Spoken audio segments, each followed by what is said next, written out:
Every summer in our pediatric practice, we are invariably asked about vaccine schedules, vaccine exemptions, and what parents' rights are relative to schools.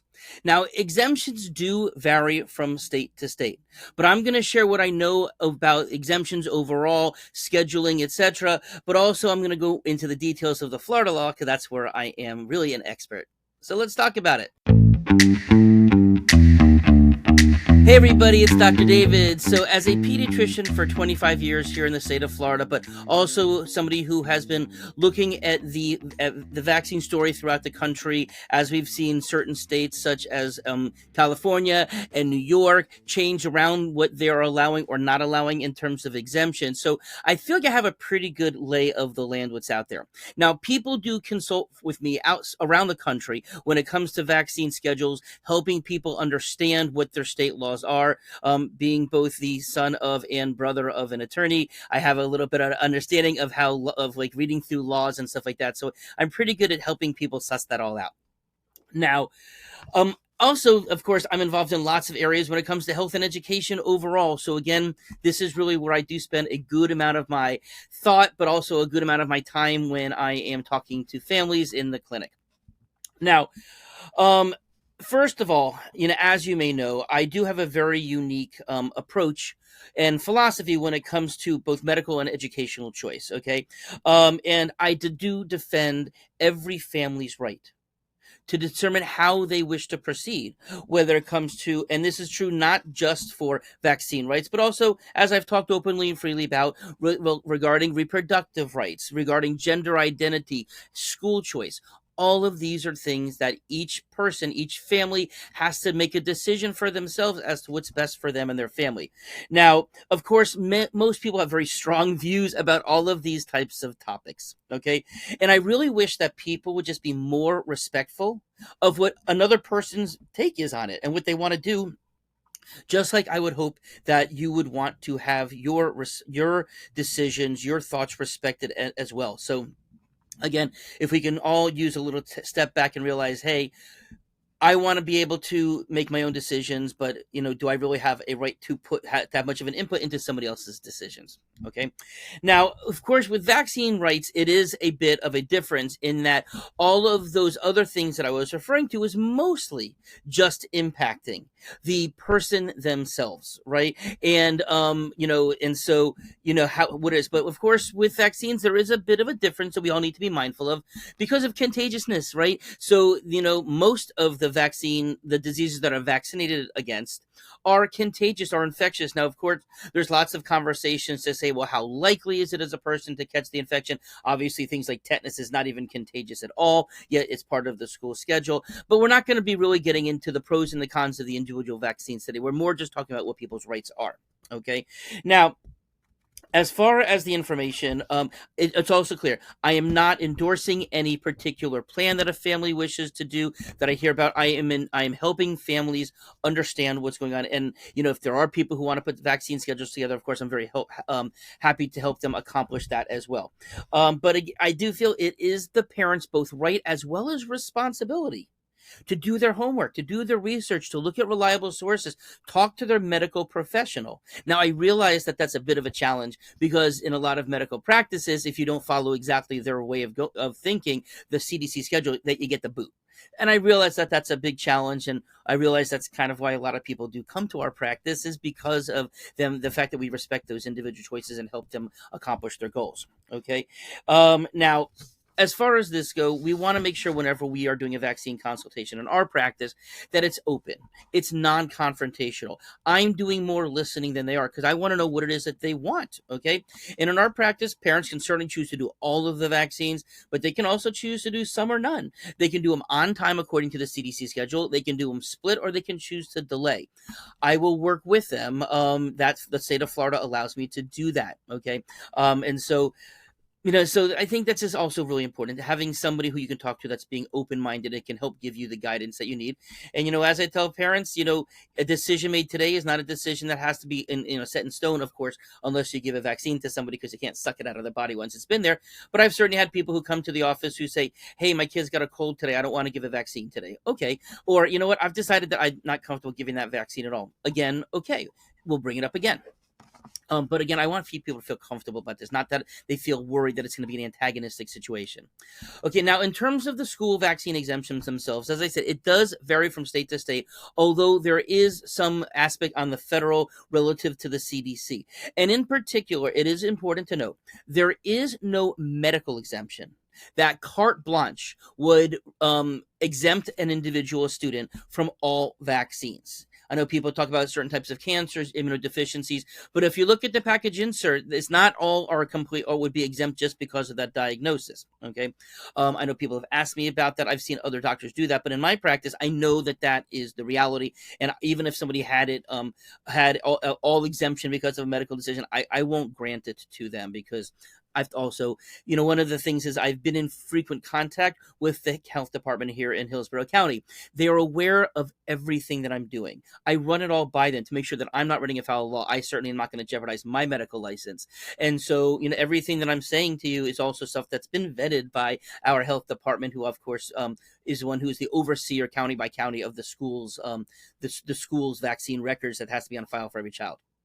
Now, in terms of the diagnoses that are exemptable, okay, every single vaccine has a package insert. You could look it up online as well. Okay, in addition, every time that a child is supposed to get a vaccine, the family is supposed to be given a vaccine information sheet, or a VIS, that details the risks and the benefits, the potential side effects, the contraindications as well. And that, again, is supposed to be given each time for each vaccine. So you're supposed to be presented that. I've sometimes seen that doesn't happen, but that certainly should be the policy, because that is actually what the law says.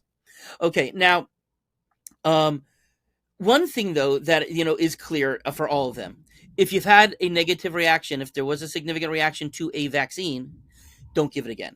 Now, I want to clarify that. Okay, some people say, "Well, my kid got a fever. Oh, my kid was off for a day. Oh, had some local swelling."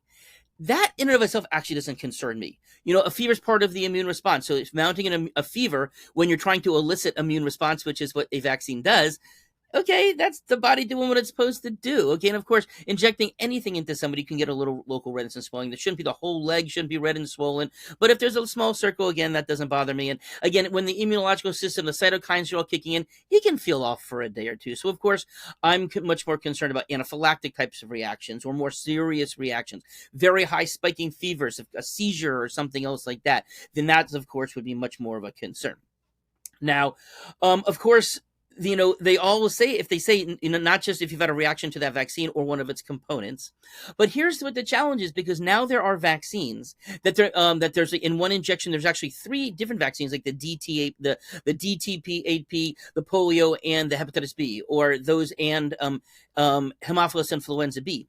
And there are also, of course, depending on the age, at age 4 months of age, a child could get 6 different vaccines, if by following the CDC schedule. And it's feasible that a child could get even 9 vaccines at 15 months old, if depending on how the schedule falls and what the doctor orders. And of course, how do you know which of those things that a person had a negative reaction to if all are given at once? To me, that's why I think there is some logic to splitting them up one at a time to see if there's a negative reaction. We tell people to do that with baby food, right? We say, wait 3 days, wait 4 days before another food is introduced. So if there's a negative reaction, but it's kind of like, if you do peas, you're fine. A few days later, you do carrots, you're fine. Then a few days later, you can do peas and carrots. But if you start peas and carrots and there's a reaction, you don't know what it's to. And that is one of the challenges that we have with multiple vaccines being given on the same day. That's just the reality of it. Every doctor obviously has to deal with that, because that's what the CDC schedule says. Now, in terms of philosophical and religious exemptions, so again, each state has its own laws. Some states will have philosophical exemptions, and some won't. Now, a couple aren't even accepting religious exemptions. That we kind of talked about as for. But I put in the show notes, in the description right down below, a link from the National Vaccine Information Center. Has a really wonderful. It's a link that shows a map, and you can click on every single state, and it'll tell you exactly what their rules are, what their laws are. So you can really see right then and there what it is for your individual state. Okay, so thank you for NVIC for having that list available for people to understand what the rights are. Okay, I've seen other websites, if you look at it, where it'll just say, These states have the religious, these have the medical, but you kind of have to know the details of it. Is there a particular form that needs to be filled out? Is there an attestation that needs to be made? Does it need to be with a doctor, not with a doctor, etc.? So again, you have to know what those specific details are for the exemptions, and that's why this can be such a helpful website. Now, I'm going to talk a little bit more specifically about Florida. I know that there are a lot of states. I know Texas is very similar to ours. I think Georgia is too, but every state is different. So still look it up if you're not in Florida. Okay. Now, in Florida, we do not have a philosophical exemption. A philosophical exemption is simply saying I'm philosophically opposed. No more, no less. That's all it is. And in states who have that, that's the end of it. Again, what form to fill out. But although there's no philosophical exemption here in Florida, we do have a religious exemption. And this is something that was affirmed in 1999 by the Florida Supreme Court. Okay. Now, and what they said is that health department officials, so every county in Florida has a health department where there's a vaccine station. And that's where a parent can go to claim a religious exemption. And the health departments, the Supreme Court said they're not allowed to ask you anything about a person's religion. They actually said it would be a violation of the separation of church and state in terms of that constitutional aspect. So they'd be separate, they constitutionally violated if they're asking you that question. In all honesty, I've only heard of a couple times that that's happened. Most of the times people have said they were much nicer at the health department than they thought it would be. And actually, the main time that I recall, there was actually a substitute nurse there who, thankfully, the parent knew what their rights were. And when they started asking questions to prove their religiousness, the mom asked to see the supervisor, and the supervisor very quickly said, "You're to the employee, she's right, you're wrong, give her the vaccine exemption." And that was the end of it. But there's no proving of clerginess. You don't have to letter from a clergy. You don't have to take a religious test or anything like that here in the state of Florida. It's just simply saying I am attesting that I'm religiously opposed. Okay. Now, as far as the schools, all Florida public schools must accept the religious exemption. It's a form called the DH-681. Okay. Now, in terms of Florida private schools, it was always that they had to as well. Now, about a decade ago, the Catholic Diocese of St. Petersburg declared that they weren't going to accept it anymore because there's nothing in the Catholic religious doctrine that talks about being religiously opposed, that so it's not part of their religion. And this actually went to court. The family sued them. In my opinion, their attorney made some really terrible arguments, and they ended up losing the case. And so precedent was set for other religious schools to do that. And there are some that do, although most of the religious schools still accept the religious exemption. There are now even some private non-religious schools who are now starting to do this as terms of not accepting it as well. And let's face it, does anybody want to sue the place that they're going to send their kid to school? That's kind of a bad, getting off on a wrong foot.